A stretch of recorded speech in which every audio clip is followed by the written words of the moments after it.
Before the success stories, the progress, there was you. You who made a choice to grow, to inspire, to overcome your own challenges. At NASM, we're in service of your limitless potential, because when you keep growing, we all get stronger, and we'll never stop making your journey our mission. Join the fitness leader. Become a fitness leader. Become a certified personal trainer.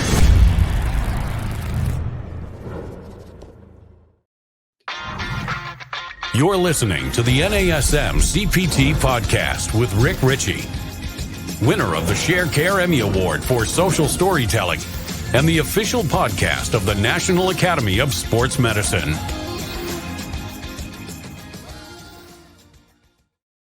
Hey, y'all, and welcome to the NASM-CPT Podcast. My name is Richey, and today we're going to talk about assessments because I think we do a lot of assessment for our clients. Actually, I know we do. We do it all the time. We talk about what do we do for an assessment? We've got overhead squat, single leg squat, all of the assessments that we go through. But what about assessments for you and your business?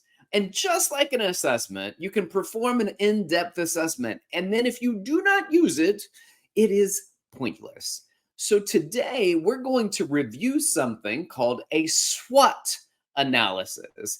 And we're going to find out how it can help guide you in your efforts to build your personal brand and increase client acquisition and retention. So the SWOT analysis, SWOT, each of those, they stand for something specific. The S is your strengths. What are your strengths? W, weaknesses. So we're going to look at strengths and weaknesses. We're going to look at opportunities. So SWOT, opportunities. And then finally, the T are threats. Ooh, that's intimidating. Well, what are we talking about here? Well, I think if you just separate these into quadrants, right? Strengths, weaknesses, opportunities, and threats. Well, if you look at strengths and weaknesses, you can actually divide these into two things: strength and weakness, opportunities, and threats. Strengths and weaknesses are internal.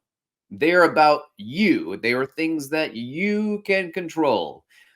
Opportunities and threats are external. They're what's going on out in the world, and you may not be able to control them, but you can respond to them in some instances. And in some instances, all you do is watch. Keep your eyes out and watch. So our goals here ultimately are to identify your strengths and then build on that. This is what I'm good at. And then let's get stronger. Let's really amplify what we're good at. Let's bring it to the forefront. Let's expose other people to what your strengths are within your business, within your personal training business.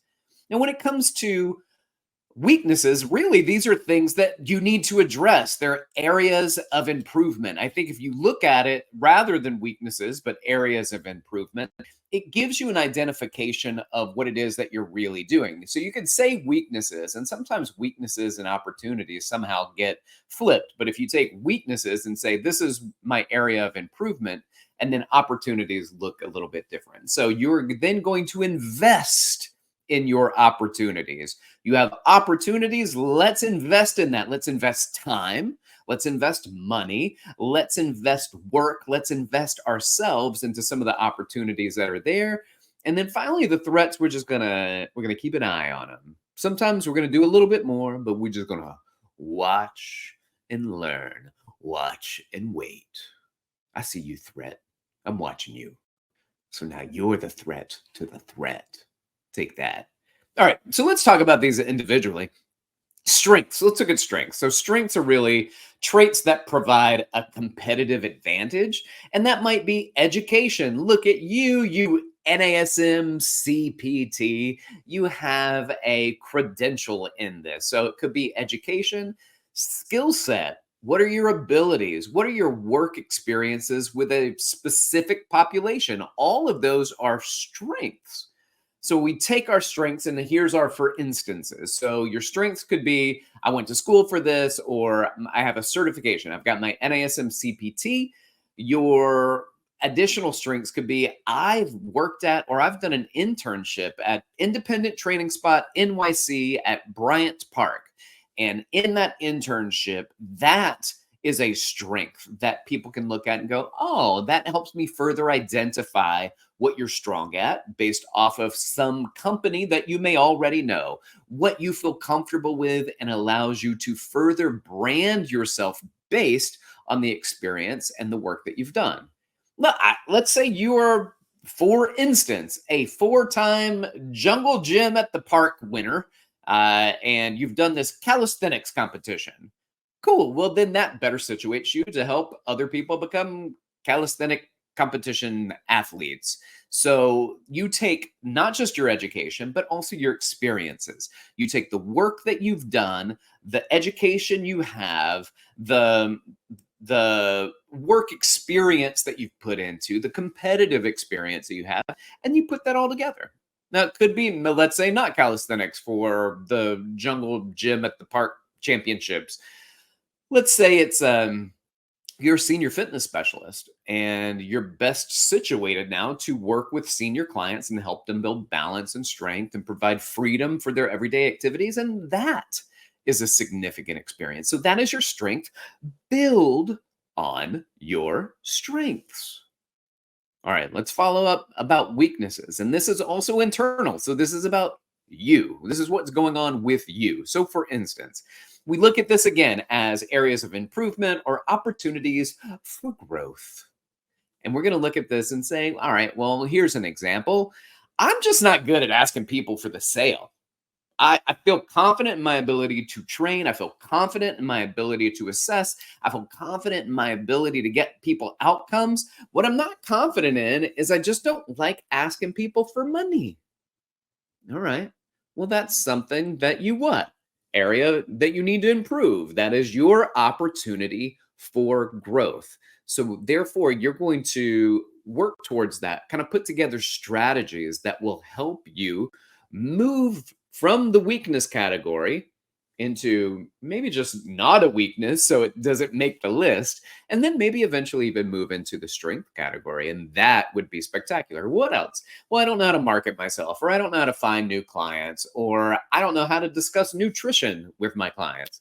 All of these, though weaknesses, are also opportunities for growth. They are areas of improvement. They are all things that you can take a course on, you can take a class on, that you have to practice with or without a course. But here's the thing. A lot of people throw money at courses and they say, hey, I've taken this course, I've read this course, now that course will solve my problem. No, you still have to solve your problem. The course is just going to help you better be able to do that. But if you don't make application, if you don't actually take what you learned in the course and you say, you have to give me my artificial bravery because it's just that I'm scared to do something, you might know how to do it and still refuse to do it, and it will continue to be a weakness. So what does that mean? It means that you have to put into practice what you already know to do. And that can be very challenging. And that's why that might be a weakness for you. But as you build, just like anything else, I don't like working my shoulders. Well, unfortunately for you, unfortunately for your ego, you got to start light. You got to build, you got to practice, you got to work towards something.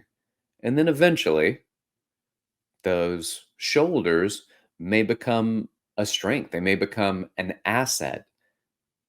Taking these things that you're not good at, like marketing and trying to find new clients or discussing nutrition with clients, and you move into the strength category. What are currently your weaknesses? That's hard to do. It can be a challenge, but it's not impossible. And that's why you put these things together. What do you need to get better at? Identify them. And then what? Just know they exist? No. Then you triage the list of weaknesses and you identify which ones need to really be addressed. And you might then say, okay, well, if you say I'm not good at asking for the sale and I'm not good at marketing myself and I'm not good at finding new clients, well, working on marketing will help you with the sale and it will help you find new clients. So working on one of those will help you with 3 of those. So triage that in identifying which one thing I need to work on will help other things within the weakness category that I can improve, and then improve them. All right, let's move on to opportunities. Opportunities can also kind of be looked at as goals. These are things that you have the opportunities, you just haven't taken advantage of yet. And so one of those things could be this: the option to add in virtual training or group personal training. You might say, oh, there's an opportunity, but I don't do it currently. But you can then say, well, I don't currently do something, but now I'm missing out on two things: virtual training and group training that could increase my income. I could make more money off of adding in more options for clients. There are more financial options, there are more accessibility options, there are more camaraderie options, there are more experience options that people have, and they like maybe a group training experience when they just don't feel good with one-on-one, but they might really like it with a group or with friends, doing partner training or small group training. So that's an option, not just an option, it is an opportunity. It is whether or not you take that opportunity that is available to you, that is a possibility, and then turn that into something you actually move toward and achieve. Here's another example. All right, so your gym, let's say your gym signs 100 new members every month. All right, so out of the 100 new members every month, you may say, well, I want to see 10 of those a week for 4 weeks. All right, so you're gonna be the one. Go in. Let me work with those people. I want to give them an assessment. I want to give them an orientation. I want to provide a workout. I want to be the person in front of them. Well, let's say that there's another issue, and the issue is, well, if you did 10 a week, that's 40, and I've got 10 other personal trainers that I need to work with, that need to find other options to build their training business. All right, cool. Then you discuss that with your fitness manager. You discuss that with the management at the gym. You say, I understand everybody needs that. What can I do? And is there an expired list of people who, out of the 100 phone calls, only 50% of them ever responded? Can I get a list of those people that never responded and follow up with them? I'd like to do follow-ups. What can you do? What are the opportunities that are there? And then what you do is you take advantage of those opportunities. You reach out to those people, see if you can get 1% of them to call you back. Right? See if you get 10% to call you back. Just get a response, get them on the phone, get them on a text, and then see if you can get them in. So we're trying to build our business, and these are just options and opportunities. Let's look, for example, also, like you've noticed that there are a lot of older people perhaps that are joining the gym. And I say this because I've already mentioned senior fitness specialist as something you may want to look into in a previous example. So there are a lot of older people that are joining the gym, and you look at it and there's, maybe you're young and you're fit and you're like, listen, I know that they may not be the most comfortable working with me because they might be saying, listen, you are 50 years younger than me. How do you know what my body feels like? You can't understand what I go through every day. So let's say you go through and you get your NASM senior fitness specialist. You can go in and say, listen, I've studied it. I've looked at some of the issues you may experience. You may experience all of these. You may experience none of them. But what I've done is I've dug deep because you are the type of person, and this is the population that I want to work with. I am drawn to the older clients. I love the successes that the older clients see that I work with. You are who I want to work with. And that, that's a game changer for them to realize that you are putting yourself in a place where you want to work with senior populations, and they see the work that you put into it. They know that you're educated into it. They can draw them closer to you. Those are opportunities, and those opportunities can turn into goals. How do I take advantage of those opportunities? How do I move into group training or virtual training? How do I start working with older clients? How do I get access to the new members at the gym so I can give them an orientation and I can be that first person to make contact outside of membership so that they may be interested in fitness one-on-one with a personal trainer or in a group or in virtual, whatever it is that you offer. And then finally, there's threats, and threats are really things like there are other gyms, There are health clubs, there are in-home trainers, there are mobile trainers in your area. Well, what do you do with that? Well, that's an example of you just watch. Let me watch and let me see what you do. Because you watching them and identifying what it is that they're doing, even though they may have the jump on an opportunity in certain areas, that their advantages can become your opportunities. So pay attention to that. Another example of threats could be, and these are all external, right? So it could be things like inflation or corporate greed that are driving up prices. It could, therefore, those things lead to low consumer confidence. Well, what do you do with that? Well, you can watch it, and then perhaps you can create opportunities. So, for instance, virtual training or group personal training allows you to say, well, I can lower my price. I can train more people at a time. So instead of charging $100, I might charge $40, $30 to have people train with me in an hour, but then I train 5 people. Okay, well, 30 times 5 is 150. You were charging $100 for one. You're charging $30 for 5 and make $150. That's $50 more in that hour.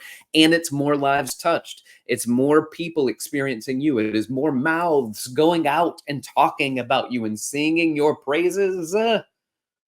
So you've now taken that threat and you've turned it into an opportunity. You've then taken that opportunity and you've turned it into a strength of yours. So that's something really important to pay attention to. Let's say also, here's another final example. You train people at the gym and during peak hours, the place is just a madhouse. Well, you can't stop training people during peak hours. That's when most people can train. But it might give you the opportunity to create an initiative to do something. So some things you watch and some things give you an initiative where you start to move towards something. And I don't know what the right answers are, but I know that anytime you have a threat and you can pay attention to those things, the people who think on these things and the ones that move on these things to make change and improve their position have a chance to do some real significant things within the industry, not just significant for self, but significant within the industry to create change and shift industry-wide. That's big thinking. It's big thinking. So look at your threats and see if you can make big changes based on the threats, and you can make significant change that help you, that support you, that actually really ultimately what you're trying to do is help people. And by helping people and more people in a more significant way, that gives you more opportunity to build your business, to build your brand, to build your finances, to build that life that you're trying to aspire to when it comes to helping and being successful in whatever success means for you. All right.